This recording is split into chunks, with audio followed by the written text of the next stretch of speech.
Okay, so let us do simultaneous equations with substitution.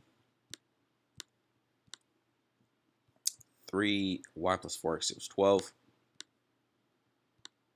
Negative 2y minus 6x equals 10.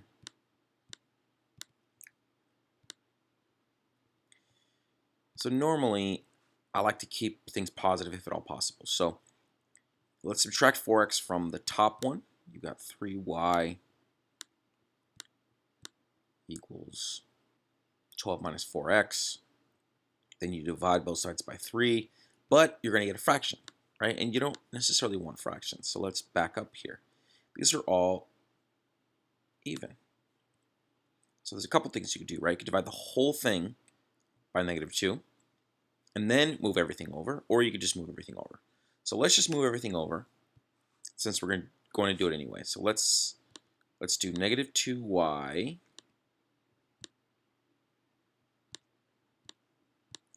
equals 10 minus 6x. Excuse me, plus 6x. So we're going to add 6x to both sides. Right now, let's keep y positive. And we're going to, because we want it to be substituted here with this y. So let's divide the whole equation, that is all of the terms, with by negative 2. So now you've got y equals negative 5 plus, it's either plus, negative, or minus. So plus negative 3x. So we'll probably replace it as minus. It's much cleaner, easier to read. But I like to use this, especially early on in someone's learning process. But once they've really got the hang of it, pluses, minuses, negatives, positives, the number line, etc., then we dump that and just keep it the simplest, easiest sort of numerical construction and computational construction of the equation. So, okay, so now we've replaced y equals negative 5 plus negative 3x, or negative 5 minus 3x. So let's do negative 5, so it's going to be 3, and then we replace. Let's go negative 5, let's go minus 3x, because it's the same thing as plus negative 3x. Right, so replacing y with this whole thing, negative 5 minus 3x. And then we're going to solve for x. Right, so 4x equals 12. And then so now that's going to be negative 15 minus 9x. So now all you have left are x's.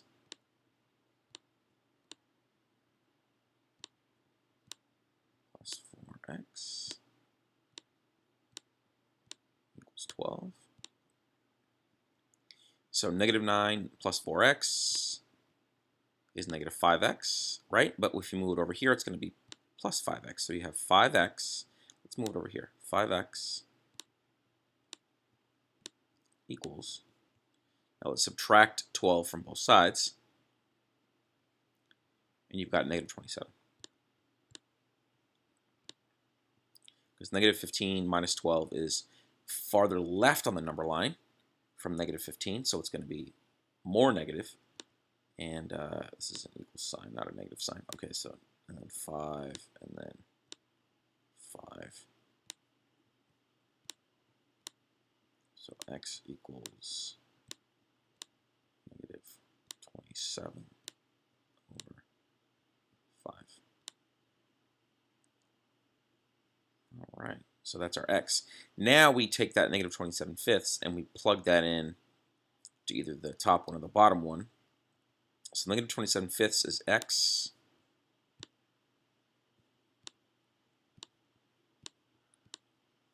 All right, so we'll put that here.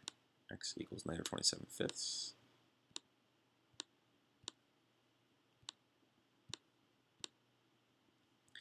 and then 3y plus 4, and then now we're going to plug this in, because now we're going to solve for y. So negative 27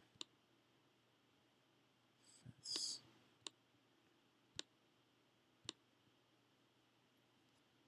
So now you've got 3y minus 80 plus 28 is 108. So minus 108 over 5 equals 12. So what is 12 in terms of 5? Well, we can cross that out. That's going to be 60 over 5.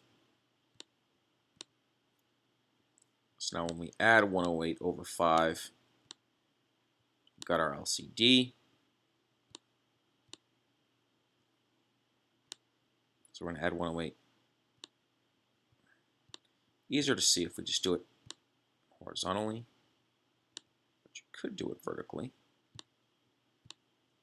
I guess it all depends. So this cancels out. Depends on what's easiest for your brain. That's what it's all about. That's the thesis, right? Is I go over these strategies and whatnot, but it's really all about your brain and what is the easiest for you to remember and to execute on.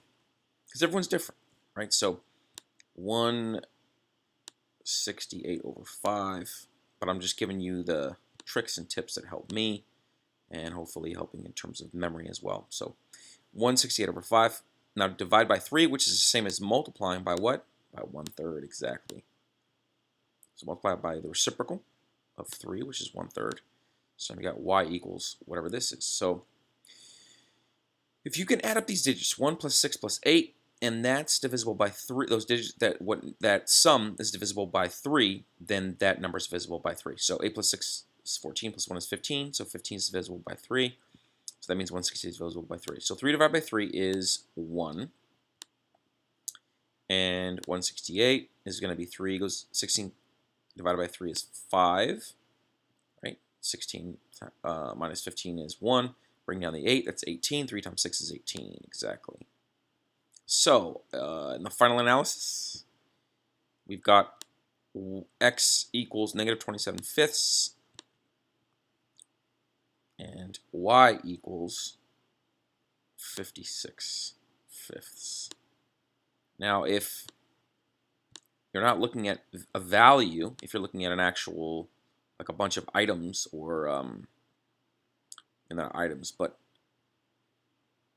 something specific in the wild, then you might want to change these into mixed numbers. But for now, if they're just values, go ahead and leave them as improper fractions, because you can do a lot more with them. If you need to take that value and multiply it by some other fraction or integer or whatnot, it's much easier to work with. So that's why I keep the values improper, but obviously follow your teacher's sort of guidelines on that.